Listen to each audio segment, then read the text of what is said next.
Okay. I'm going to mute everybody now. So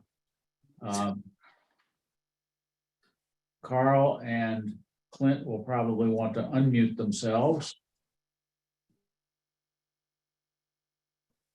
Okay, ready on that end, Steve. Let's see if Clint is.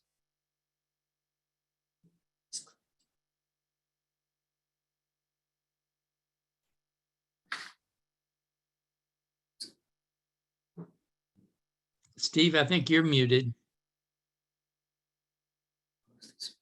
Okay, good. My video? No, let's see. Yeah, because I see.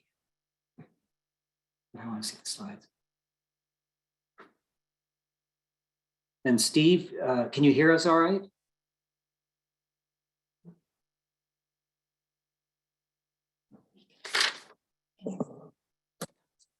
All right, so Steve, you're going to mount the slides for me, are you? Steve, you may want to turn on the library so we can hear you when you talk.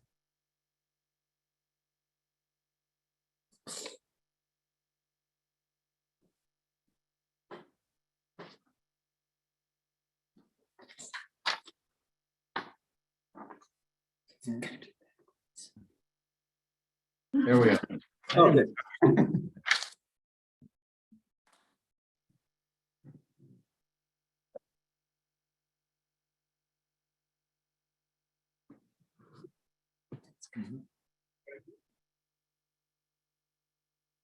Hold on. Yeah, just one slide back and we'll get the title. Perfect. There we go.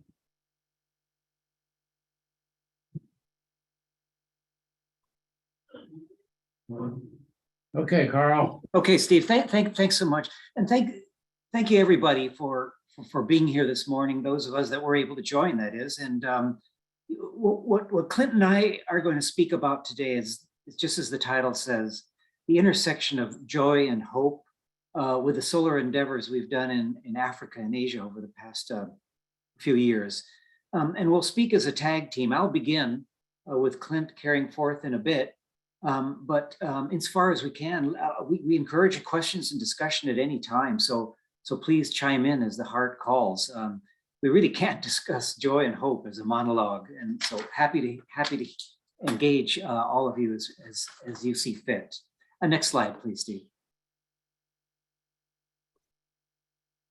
So the first solar system I installed abroad was in Bangladesh in 2013. And then I continued the effort in Zambia in 2015 and 16, Tanzania the following year, and Uganda in 2018. And it was in 2018 that Adult Ed kindly provided me with the opportunity to speak about this solar work. And it was at that point that Clint and Missy Kelly graciously became partners with Sarah Me in the effort moving forward. Our first joint effort was to fund solar work in the Democratic Republic of the Congo, where ongoing efforts continue and which Clint will describe in more detail. We then did projects in Sudan and Kenya and Mexico. And in all, we've provided solar power to primary schools and divinity colleges, to a nursing school, a hospital, a clinic at a wildlife reserve, a maternity center, and multiple churches. Along the way, we've recruited a Ugandan solar engineer named Robert, who's become a valued partner too. Next slide. Now, fortunately, one of us, Clint, that is an electrical engineer, a PhD engineer. And for my part, I have no formal training in that regard, but solar power has been my hobby for years, and just love that the sun rains power on us. In 2009, I converted an old BMW in my garage to an all-electric car, and I commuted that car for 20,000 miles from home to job in College Park before the car irreparably broke down. But I used the skills I learned from the project to advance my international solar endeavors. Next slide, please. So let's journey, beginning at a hospital in Bangladesh. The year is 2013. I went there with my 22-year-old son, Eric, to spend a 5-week sabbatical as an epidemiologist at the International Center for Diarrheal Diseases Research in Dhaka, initial ICDDRB. Eric and I studied a group of bacteria called Vibrios, one of which causes cholera that's common in Bangladesh. Preparing to apply to medical school at the time, Eric asked if he could join me for some real life experience. So before settling in at ICDDRB, though, we traveled 7 hours into the interior of the country to a hospital called Kailakuri Healthcare Project. It's founded in the 60s by New Zealand surgeon Edric Baker. While planning the trip to Bangladesh, I asked the staff at ICDDRB if they knew of any facilities serving the public that could benefit from solar power that we'd provide for free, and they put me in touch with Dr. Baker. As you can see from the motto on the slide, at Kailakuri, it's health for the poor by the poor. And over the years, Dr. Baker trained villagers to become paramedics at this hospital. Most have no more than a few years of primary school, yet they are some of the most caring providers I've ever seen. Next slide. This is a room on the outpatient side of the campus where a paramedic teaches the wife of an insulin-dependent diabetic how to test his urine for sugar. I want you to take special note of the beautiful light streaming through cracks onto the floor. In a few slides, I'll invite you to imagine stepping into an otherwise dark hospital room with me, and the concept of light streaming in will speak volumes. Next slide. This is the hospital's kitchen. It's a bare bone hospital, but at capacity almost always with patients who pay little or nothing for care. Funding comes from international donations. Next slide. We begin installing solar panels here. As you can see from the overhanging electric line, the hospital receives municipal power, but the grid often fails there. In all, we placed 4 panels on the roof to create sufficient electricity to recharge cell phones and laptops, run lights and a fan, and to power basic lab equipment. Next slide. Eric took immediate interest in the many children who hung about idly. We learned they're orphans adopted by the hospital. Eric put them to work helping us.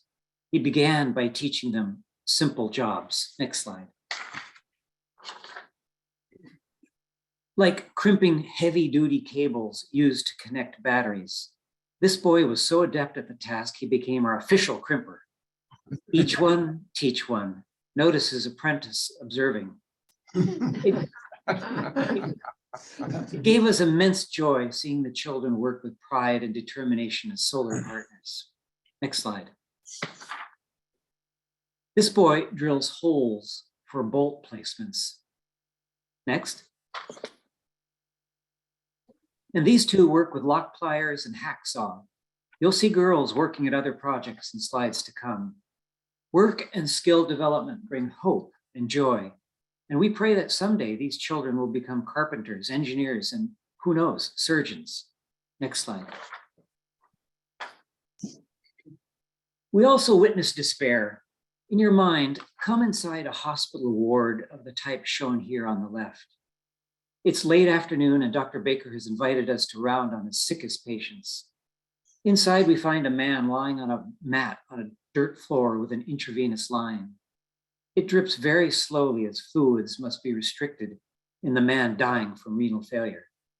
He cannot afford transfer to a university hospital 3 hours away. Shingles ravages his forehead. He does not look at us, but rather stares at honey-colored bars of light streaming through cracks in the tin roof that fall beside him, light of the sort we saw a few slides earlier. The man's eyes are calm as he approaches death. He seems to find peace in the streaming light.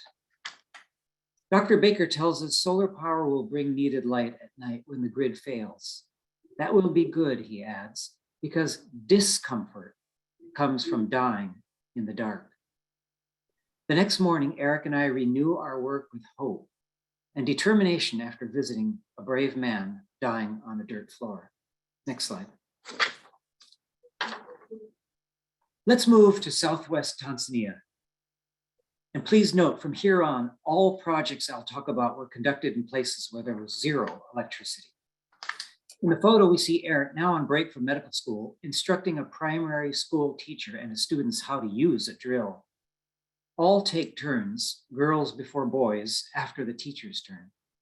Together, we provide solar power to classrooms and a teacher's dorm. Next slide. We rest here with students after a day's work. A year after leaving Tanzania, we learned from the school's principal that students' test scores on national exams rose from the bottom 10% countrywide to the top 10% in the months after the solar system was installed.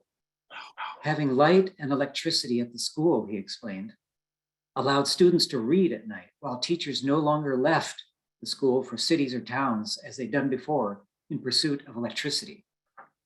Next slide. One is never too old to learn to use tools. Here in the village of Kandal in the Democratic Republic of the Congo in 2018, I showed 2 adult helpers how to drill.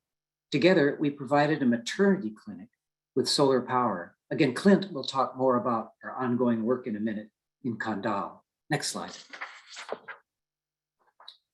Remaining in the Congo for now, here you see I'm installing a solar panel atop the maternity center. The roof is old and slippery, and I keep an eye on the tools to keep them from sliding away. Next slide. Inside now, the maternity center, I sit on rafters beside immense webs with gigantic spiders in the background. I'm lowering cables through a gaping hole into a room which once broke my heart. When petitioned earlier to go to the Congo by Colette Ram, who directs a nonprofit in Bethesda called Rive Kandal, I asked how the village would benefit from solar power. She explained that several months earlier, a woman in labor walked kilometers from adjacent village to give birth at the maternity center. Because there was no electricity in Kandal, candlelight was used to deliver the baby in an emergency section, but the candle fell into the mother's womb after the baby was extracted. The baby lived, but sepsis took the mother's life. Beneath me in the photo, I look through the hole into the very room where the candle fell into the mother's womb. Next slide. And this is the table where she gave birth. Next slide. But now there are solar powered lights outside the maternity center to welcome women at night. Next slide. And light inside for babies born at night. Hope and joy from the power of the sun. Next slide. During that same trip, we also installed solar power on a newly built community center in the village. The equatorial sun is hot, 2 stories up, and again, the roof is slippery. My skin burns at the touch of metal. Next slide. But inside, lights powered by the sun allow villagers to meet at night, to study, to read, to sing and dance, and to learn how to sew on 40 foot-powered sewing machines recently acquired by Rive Kandal. A year after installing the solar system, United Nations staff in the area learned there was lighting and now rent the facility for meetings. Revenue for the village. Next slide. Light makes us feel safe too. I learned this in Zambia after installing solar power at a divinity school near the border of Malawi. In this slide, a family friend at the time named Shane, who's now my son-in-law, helps me install the first solar panel on a dormitory for ministers in training at a divinity college while students observe from the ground. Next. Before, these students relied on solar-powered lamps, which provided an hour or 2 at most of light each night, and assigned readings could not be completed, slowing the process of education. When this photo was taken in 2015, all 17 students who lived in the dorm were men. Next slide.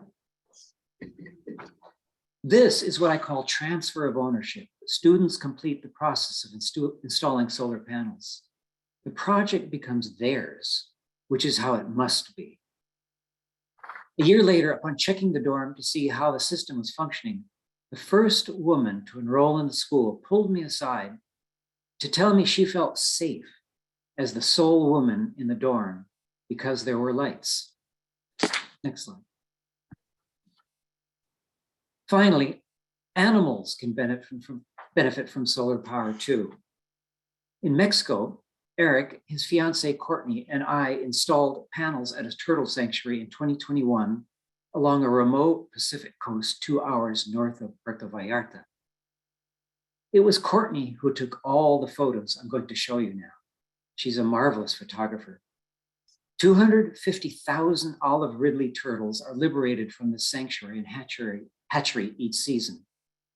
The solar power aids students from the University of Guadalajara, who intern there, and so recharge their laptops and research equipment.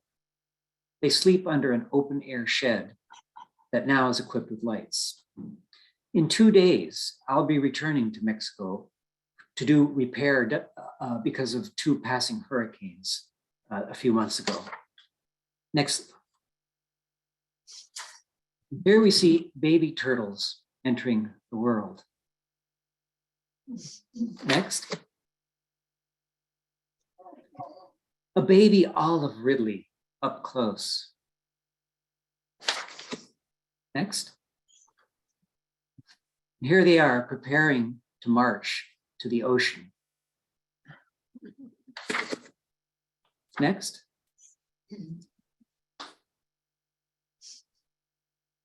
It must seem like a long journey. Next slide. Who will be first? Next. Almost there. And finally, my new home.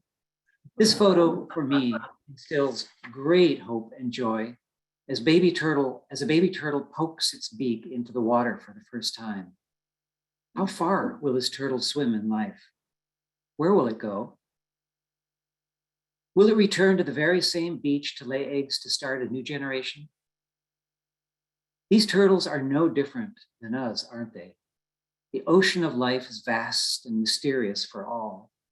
Thanks to God, hope and joy wash upon us through life. So with that, I'm going to turn to Clint now to lead us forward. But if there are any comments or questions or discussions specifically on what I've displayed or what we've displayed, happy to entertain them now. Steve, over to you. Okay. Clint? So I had an acquaintance years ago who worked in a circus, and he said it was always tough to follow an animal act. Karl mentioned where we're currently doing our work in the Democratic Republic of the Congo. We tend to call it Condal, but actually that has the same relationship as a county would here. So the actual and the population of Condal as a county-like entity is on the order of 70,000 people. The village where the maternity hospital and other facilities are located has a population somewhere between 2,800 and 3,500. Depending upon the source you use, you get different numbers. If you look on a map, and you can find it, you can find Condal on most maps of Africa. It's about 300 air miles southeast of the capital of Kinshasa. The road to the village goes from Kinshasa to a large town of several 100,000 called Kikwit, Kikwit, and then from Kitwick to the village where we're working is about 75 miles. I've not made the trip, Karl has, and my recollection is it takes something on the order of 18 hours with stops to repair punctured tires and to avoid wrecks. Needless to say, the transportation network is extremely difficult. An implication is when you're doing a project like the one we're doing, you better have a detailed checklist before you leave Kinshasa, because you can't run down to the local Home Depot if you find that you've left something behind. And we've had some problems off and on, fortunately not many with that. Carl has mentioned the lighting that's been provided in the village. It turns out that what we're working on now looks to another part of village life, namely food preparation. The economy in this part of the Congo, Democratic Republic of the Congo, is essentially just a cut above subsistence level agriculture. All of the cultivation is done by hand and principally by women using hoes. And the hoes have very short handles, something like that. We couldn't figure out why the short handle versus the long handle, which we would tend to use. So they operate with the short handle and tend to do the cultivation in a stooped position. They use no fertilizer. It's mostly slash and burn agriculture. And as a consequence, there's been an issue with deforestation, which they're trying to remedy by replanting part of the forest. And whether or not we want to get into agriculture, Carl and I and some others, and whether or not we want to look at ways of providing better means to cultivate, less labor intensive, and allow them to put more land under cultivation, or get into fertilizer, or both, is something that we're still thinking about. There are 4 crops that are significant in the diet, and those are cassava, which can be harvested. It's a root, sometimes called yucca here. It can be harvested year round. To prepare it, it has to be soaked in water for 3 to 4 days and then dried, and the drying can sometimes be an issue.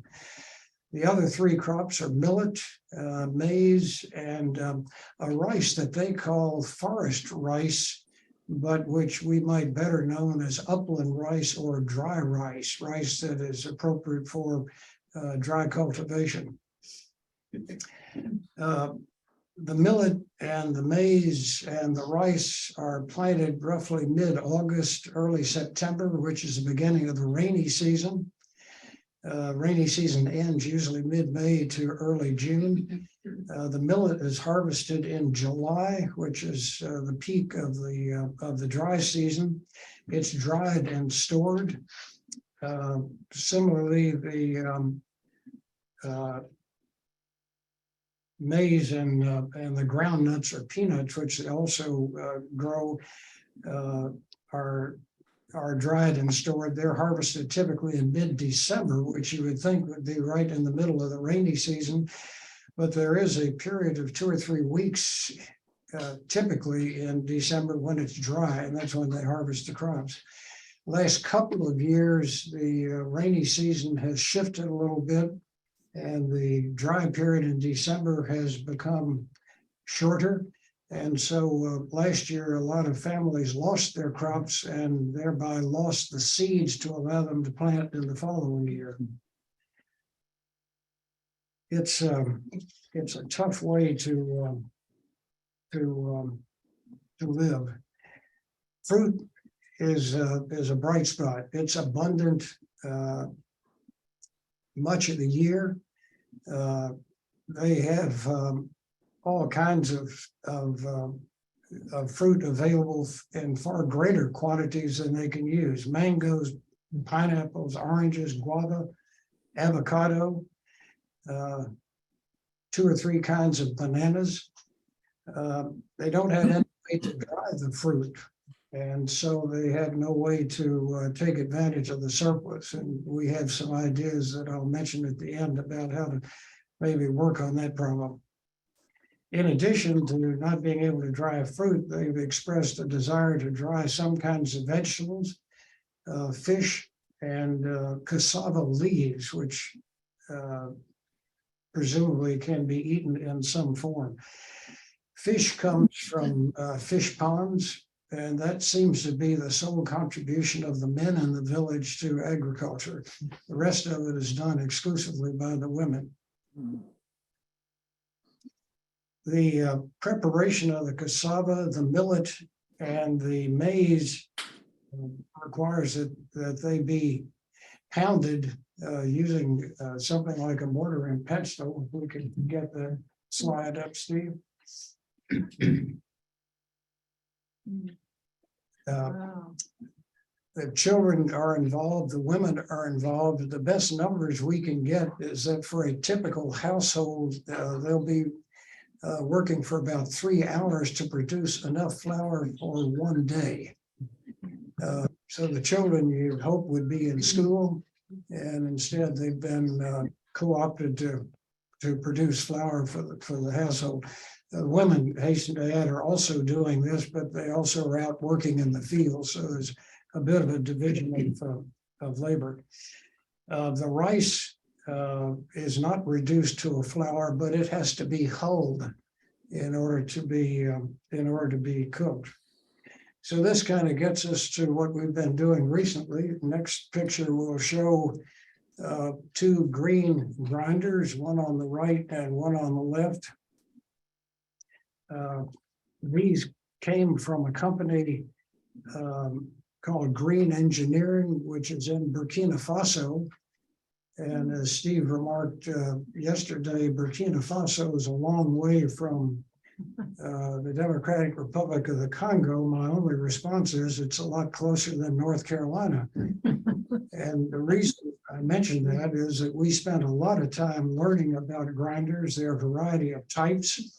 The typical type is called the burr grinder, where you have 2 rotating abrasive discs, and that's what these grinders are. The other type is a blade type grinder, something like you'd find in a food processor. Most people, if they want fine flour, prefer the burr grinder. But one of the best burr grinders we found was in North Carolina.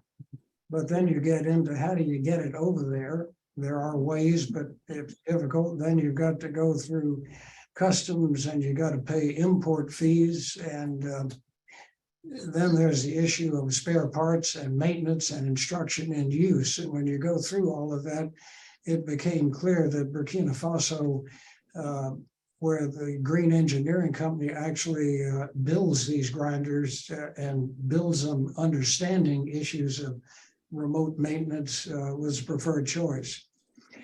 This is essentially then a 21st century grist mill. It's a 21st century grist mill, and that gets back to early grist mills, certainly going back to the 4th century BCE, maybe even earlier.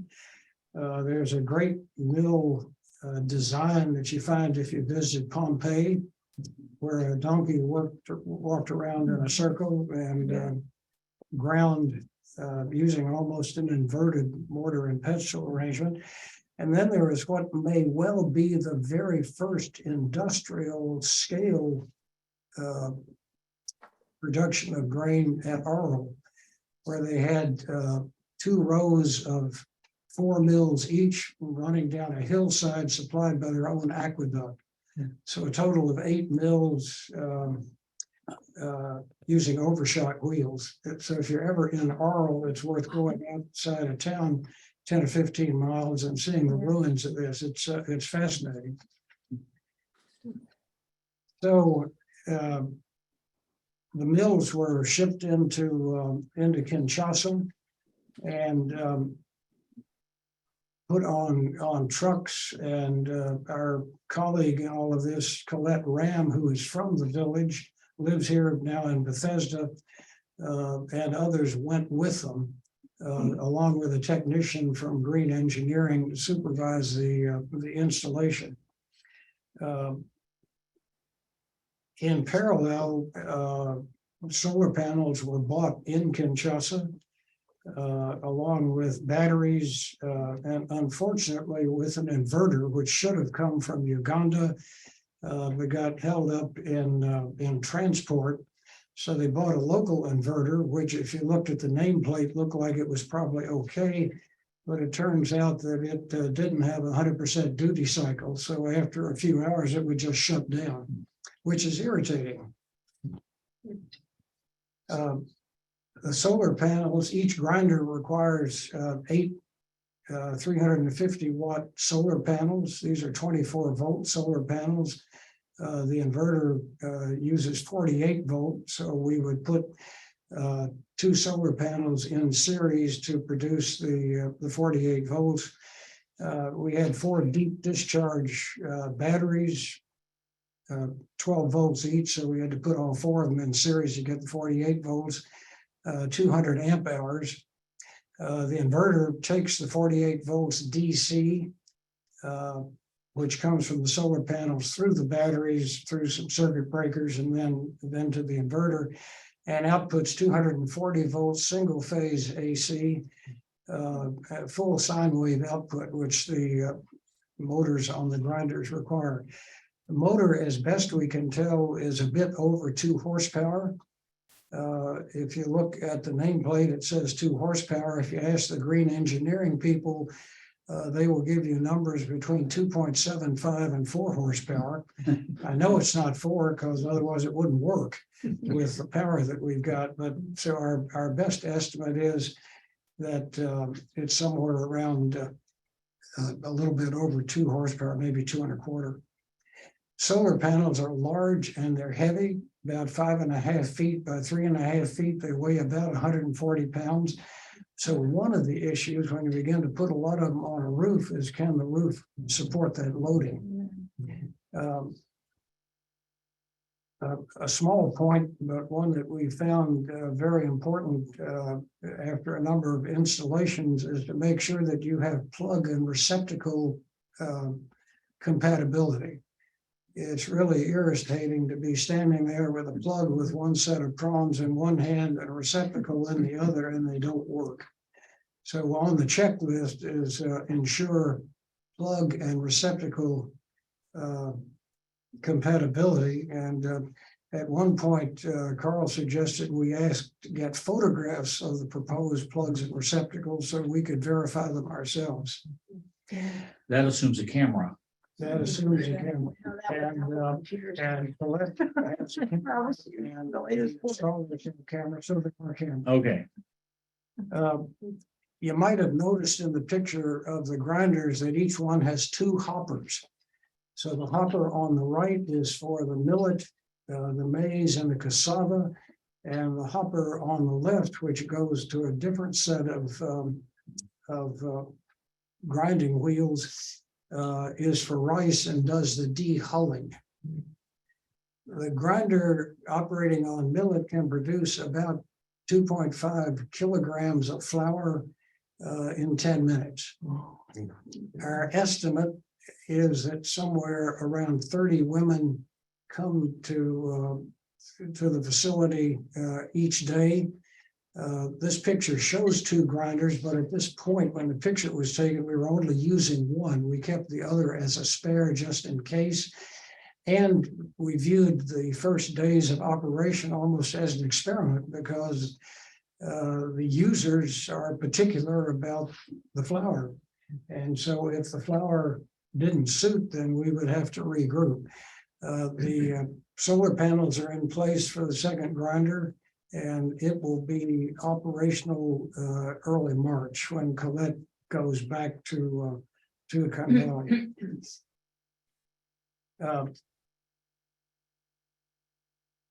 The grinder operates from about 9 in the morning to 2 in the afternoon.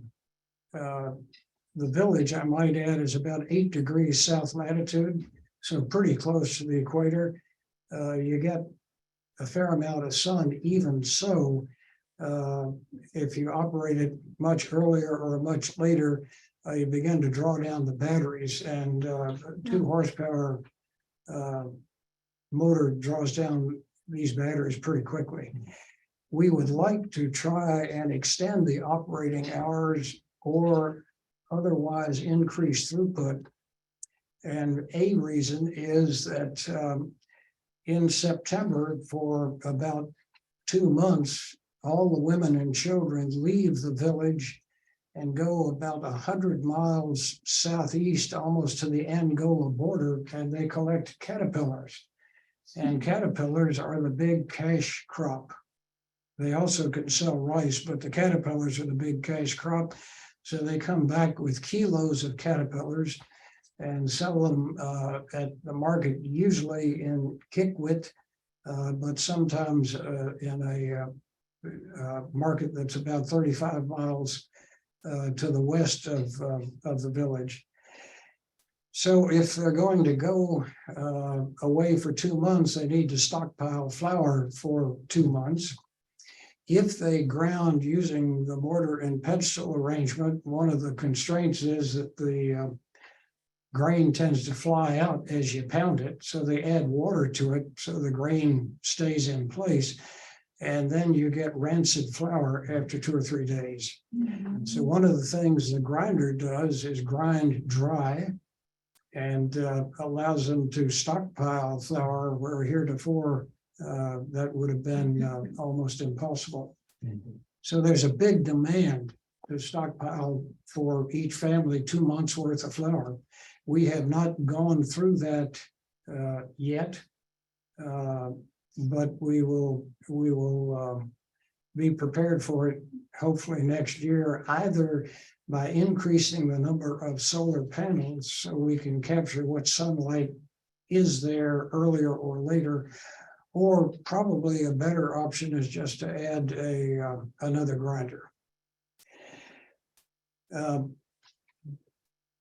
Gets to the question now, well, you've done the grinders, you've done some lighting, what's next? And Karl and I are agreed that what's next is to make sure we can keep running what we've already got there. So we're trying to arrange for local people, probably women, but not necessarily exclusively women, to be trained to recognize when certain kinds of maintenance are required, over and above the routine maintenance. How to change belts, that's the most common failure mode. And when to recognize that they shouldn't fiddle with it because they don't know what they're doing. And that can sometimes be difficult. You're depending upon this grinder. All of a sudden it doesn't work. And you're driven to try and fix it, and you may make the problem worse. There is a technician, solar technician from Kikwit, who can probably handle the more difficult maintenance problems. And we think that might, at least in the short term, be the solution to that. We just have to see. So if we keep the grinders running, what else could we do? Well, it turns out, as I mentioned earlier, that drying of fruit is a particular priority because they got such a large amount of it. If you could dry it, you not only could use it yourself, but you've got so much of it, you can sell it and raise a little bit of money. And the Peace Corps, after we did some research, has come out with an elegant solar dryer. It's very simple. It's in effect, think of a box with a chimney running up one side. In the bottom of the box is a piece of sheet metal painted black. The top of the box, instead of being wood, you've got a piece of glass. Sun comes in, hits the metal, metal gets hot air goes up the chimney, and in the chimney you have wire racks, and that's where the fruit goes. So I think maybe a next thing to do is to have them construct a solar grinder. We can provide them with plans, and they've got carpenters that certainly if not in the village, certainly in Kikwit, and just try that out. View it as an experiment, try it out. But these would be very inexpensive, and we could have a lot of them in operation, I think, very quickly.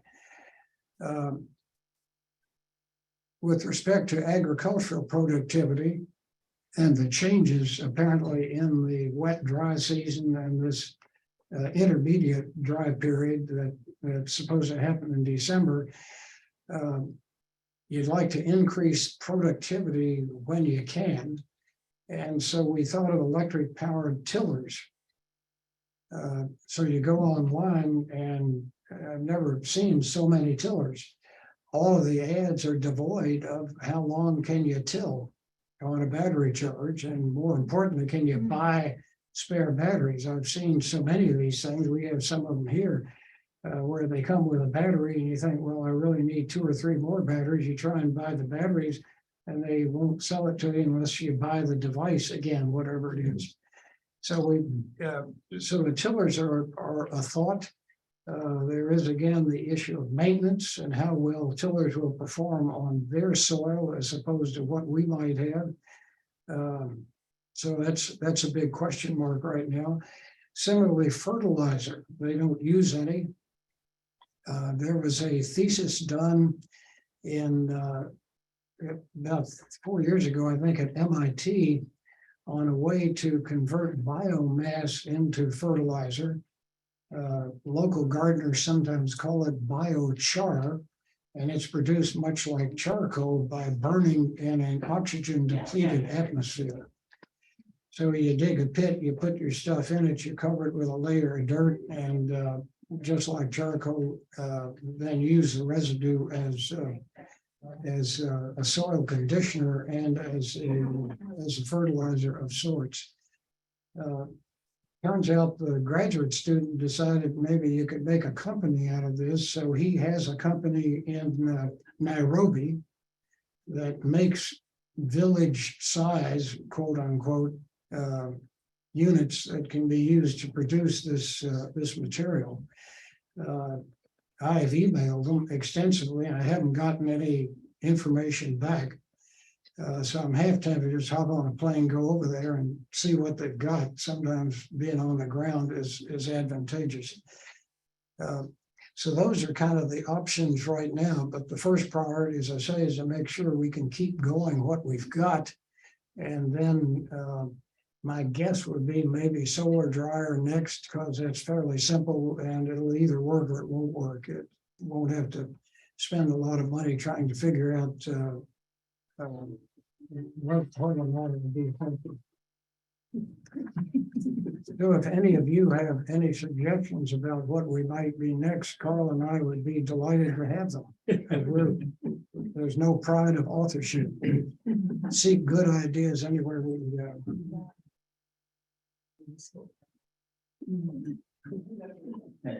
I think if you look in the dictionary for the term disruptive technology, Yeah. you're gonna see a picture of this grinder. It might well be. I mean, one of the interesting questions, by the way, so now we're freeing up sort of 3 hours a day. What are people going to do with the time? And when Carl and I first started this grinder piece of the work, we thought we would like to find some enterprising graduate student in anthropology Yeah. who would be interested in embedding with the village for 3, 4, 5, 6 months, and then maybe go back occasionally to try and understand what impact this has really had on the village life. Bonnie, do you have friends? Well, that's sort of what we've done in Uganda, but we've had people on the ground, we've had relatives, so we've had informants that way, but I just can't, I wonder, what else exists out there, because this has happened in other places, surely, but how? And how do we do it responsibly, sustainably, as you're doing? Well, Scale, what is the scale? How fast do you want to do this, or to make an impact on? Well, I think you're ready to start. Yeah, I mean, it's fascinating. It'd be a great study. So I'd like to know such things as really how many people use it a day. Is there any demographic that we ought to look at that says some users are more likely than others? Don't know. What's the average flour per user? How much is millet? How much is maize? How much is cassava? How does that change seasonally? As I mentioned, they dry the maize, they dry the millet, the cassava you can get year round, but there may well be changes that would be interesting to understand. And then what happens to the 3 hours? And the initial idea was that if you had a school-age child who might otherwise be involved in pounding grain, you would get a free pass at the grinder if you guaranteed that child would be in school. In school. And, is that happening? We don't know. We hope it is, but we don't know. Are the women interested in for example, using the 40 or 50 sewing machines that are in the village to make school uniforms, learning how to sew other things and maybe selling at one of the larger markets. Well, I don't know. well, Robin Neidert might be a resource to, Yeah, Yeah. we actually did 2 pavilions, lighting for Robin. yeah, I remember. I might add, we worked initially with PC USA. Uh-huh. They happen to be just a few miles down the road from our home in Kentucky. In fact, Uh-huh. PC USA is occupying some of my father-in-law's former warehouses. And if you walk into the main entrance, you'll see a lot about the Belknap Hardware Company in the displays they have in the entrance hall. But when COVID hit, a lot of the people that we had gotten to know Yeah. retired, and the new people have not really had much opportunity to build up the experience that would be particularly useful to us. We also wanted to put lighting in the library at Justo Mwale University in Zambia. And we worked with Paula Cooper, who is sort of the regional coordinator for PC USA for Eastern Africa. And then Paula got the virus and was very, very, very ill. I think probably came very close to dying. And she is now back in the US, and hopefully we will get an email from her shortly indicating whether or not she's going back to Zambia. If so, we will do that project at Justo Mwale. We had a solar installer that we've worked with in Uganda go up there. We have all the data we need, but we don't want to put it in unless we have an advocate there to make sure it goes where it is supposed to go, and that everything you bought goes where it's into the system. I hate to cast aspersions on people, but we think occasionally things take a walkabout. Can I ask a question? Okay. Karl and Clint, this is wonderful.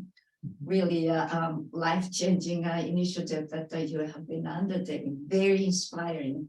I wanted to ask a couple of follow-up questions, which you just mentioned, but in terms of moving forward, I'm sure you have a plan to really organize, and solidify partnership with each community you are entering and helping to really modernize access to electricity. So how do you plan to organize this advocate, for the local community you are going in, and ongoing potentially training for the local, people who I'm sure are intelligent, interested, and would love to work with you to really provide maintenance of those, technologies that you are bringing, and perhaps new ideas. And how do you communicate with them? I don't know the really ability for them to. Do you communicate by phone or word of mouth? I don't think they have internet yet. Well, the short answer, which is not very responsive, but it's probably accurate, is that for a number of places, you just use email. So they do have email. Yeah, in fact, at the village, there is an earth station, which Phillips donated. And we hope a bit later we can actually do FaceTime or Zoom. After today's encounter with Zoom, I think we'll stick with FaceTime. But we have an advocate in Kandahari, and that's Colette Ram. Colette's husband, Greg, works for, is it Food for Children, Carl? I think it's Save the Children, I believe it is. Save the children, yeah. And Colette is from the village. She goes back several times a year. She has relatives in the village. And so she makes sure that what we're doing, in fact, satisfies a real need, and make sure that the needs of the village are being satisfied by what we thought would do it but didn't know for sure. So she monitors as best she can how it's organized and keeps her eye out for other opportunities. That's a bit unique. In East Africa, we've had sort of mixed success. We worked with CCAP in Lusaka, and that just wasn't very satisfactory. Paula Cooper would be absolutely first class, not only for just so Malala University, but other places that we might want to do. But whether or not she's going to be back is a question. But you really need somebody that fully understands how the village works, what they really need, as opposed to what they might say they need, and to ensure that when you put things in place, that they stay where you put them. That's training. So I might add, in Lusaka, when the solar panels went up, barbed wire went up on the roof to limit people's access to the solar panels. First time I'd ever seen that, and we were assured by the people at CCAP that if the barbed wire wasn't there, despite this being a center of a lot of activity, that in a few days the solar panels would be gone. Wow, what would they do with it? So. To what extent is this a replicable experiment? It's not cheap here. If you looked at the details of that photograph with the grinders cost, I'm sure, several $100s each. Well, a bit more than that, actually. You've got a building with a concrete floor and at least adobe, if not concrete walls, Yeah, and a but- strong roof. yeah.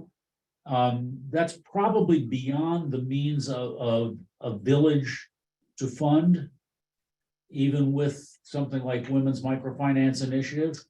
The Yeah. governments are so corrupt that, they get a nickel on the dollar from what comes through. Yeah, I might add that Carl mentioned the schools in the village. And Colette told us, she was back a few months ago, that the school teachers hadn't been paid for 3 or 4 months. Yeah. Went to Kinshasa to the appropriate offices and actually got them to break loose the money. But you're right. I mean, that's the kind of environment that you work in. So the short answer is we put up the money. The building was already there. A lot of the structures are made of mud brick, and they have a brick making machine in the village, so they can make a fair amount of brick. But other materials have to be brought in. So they, you got to bring in the cement. You got to bring in almost anything you can think of. You got to bring in, and so. We just write some checks and buy some things. Is there sufficient excess capacity on the grinders that they could turn this into a money-making operation by grinding for nearby villages? Maybe. We've talked with Colette about that. If we put in a third grinder, I think the answer would be yes. We get people from neighboring villages by virtue of the fact that they come to this area for the clinic and for other services that are provided. And so we know, because Colette has been watching this, that some of the grinder users are from other villages. And at some point, there's got to be some mechanism for putting this on a self-sustaining basis. And my guess is we're probably pretty close to beginning to think seriously about how we're going to do that. Can I ask, have any of the US government entities, especially AID, been of assistance? I mean, the whole issue of funding, replicating. I was in I'll defer to Carl. Okay, I was in East Pakistan before it was Bangladesh 2 years. And there's some amazing stuff going on, and like very much on kind of the micro level, doing demonstration projects, rural electrification. Women started using sewing machines that were given to them to various agencies. And one of the things it did is it brought down the birth rate because the women were up late working under lights. There are two very interesting graphs. One plots energy consumption versus quality of life as measured by the UN's quality of life index. Correlation is 1.0. It's crazy across gazillion countries. The other graph plots quality of life versus birth rate. And that's an inverse relationship. The greater the quality of life, the lower the birth rate. So you're exactly right. These folks have never had electricity. My guess is the nearest electricity is Hickwit, and I would be willing to bet that even there it's probably intermittent. We've been missing. I've been in Lusaka a number of times, and even hear the hotel generator go on and off as the power level fluctuates. They get a lot of their power from the Zambezi hydro project. Are subject to substantial changes. Impressive. Carl has something to add? Carl, you want to add? Yeah, to answer the question, I'm not personally experienced. I haven't had any dealings with USAID myself abroad. We haven't intersected efforts or knowledge. So I can't answer that. My hope is USAID, and I suspect they are involved in renewable energy. But personally, no. I have my philosophy is as follows. I want to work on as simple a level as possible. One light bulb at a time, connected by a wire to a battery, connected by a solar panel. And if that light continues to work, I've done my job. The grinders are wonderful, and Clint, this is why we need brilliant people like Clint, because frankly, that exceeds. I mean, I understand the electricity of it, but we're getting into some big time electric circuitry here. And I imagine USAID is the kind of group to get involved at that level. But Karl Klontz, more the former, the simple. So that's where I stand on that one. One advantage is that when we see something that needs to be done, we can just go do it. Sort of no paperwork, no coordinating with people. And right now it's doable. Although it would be But good. the question You could do it is, well. Yeah. at what point do you say, well, I'm done, I'll go on to the next village and do something? The idea of replicating and how you can spread these ideas around, because you're touching one village, you have practical, it's a demonstration project, and then the ability to replicate that. That's what they were doing when I was in East Pakistan, and there were a whole range of things, increasing agricultural production, the new rice varieties and so on. They'd have a demonstration project. Farmers next door would see that. It would spread and grow from that. But it's getting a good model and then being able to spread. And I think if we could hold on to some of these questions, because Robin, they have been so successful with the Women's Microfinance Project, responsibly growing, that maybe we could put together some learnings. I don't know. Yeah, we'll be hearing from Robin in a few weeks. Yeah, right. Yeah. Well, we'll say this. Robin has been an outstanding partner. Yeah. Everything we've done, Clint and I have done with Robin and WMI, has worked seamlessly. She is quite a lady, and her staff is very powerful in terms of ability. So yeah, that's that. Anything we can do to work with Robin is our honor. But a long-term issue is, when do we say, well, we've done it? Whatever it is. Yeah. When do you, because every day you find out, well, gee, you could do an interesting thing here, you could do an interesting thing there within the same village. And coming to grips with when you want to move on with something to the next village, as opposed to continue to stay where you are, is a difficult choice. Well, good question for Robin too. So right now, I'm happy just to look ahead to the third grinder Well, maybe. And It's amazing what you've done. It's amazing what you've done. Wonderful presentation. Yeah. Just Thank you. There's probably a gazillion more questions here. Everything from, is it best to work with women to, what do the neighbors think about this one village winning the lottery like this? To the effect on children. Yeah. But we're out of time. So you know where to find Karl and Clint in the coffee hour following church many weeks. And I have always found both of them to be willing, yea, eager to talk about this work, which truly is God's work. And we should be very proud to have them among us. So we thank you both for the presentation. Is there anything we can do as a congregation to help? Think about some of these issues. You know, when do you say, well, I've done enough? And, or inclusive or, what might I do next? And maybe most important of all, how do we get data so we can really find out what kind of an impact we're having? Yeah, that's my concern, even with Robin, that we haven't, here we have a excellent communicator in our room right now, but there's never been a real write-up of Yep. either Robin's work or this work. Yeah. Someone who could document and tell the story, it would be helpful. I think there'd be a good thesis in it. I somewhere. agree. Absolutely. Karl, your next book's gonna be nonfiction, please. Yeah.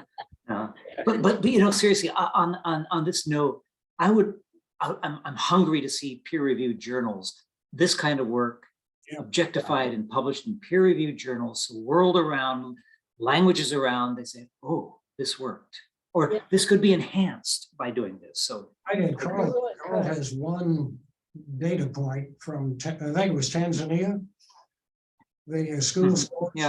yeah, the improvement of scores. Yeah, I spoke to that. Yeah. Yeah, That was phenomenal. yeah. But that's, you know, so you think, boy, wouldn't it be nice to have I know. something like that for whatever you're working on, see if you're really making a difference or if it's cosmetic. Mhm. I have to Some believe connections that with what's somebody going who wants on to in do this. technology, so there's a benefit, but it would be nice to have more than a warm feeling. Exactly. This has been, a reasonably positive journey toward the intersection of faith and hope this week.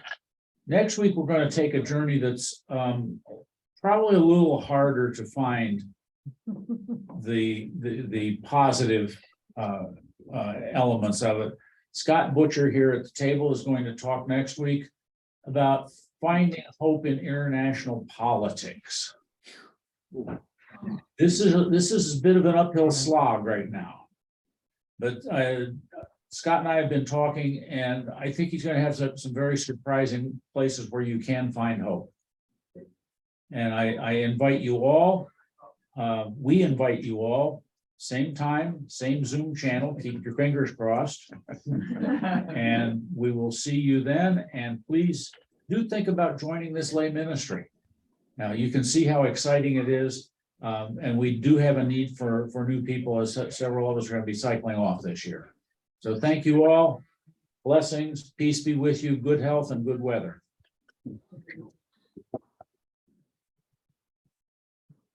Wow. Thank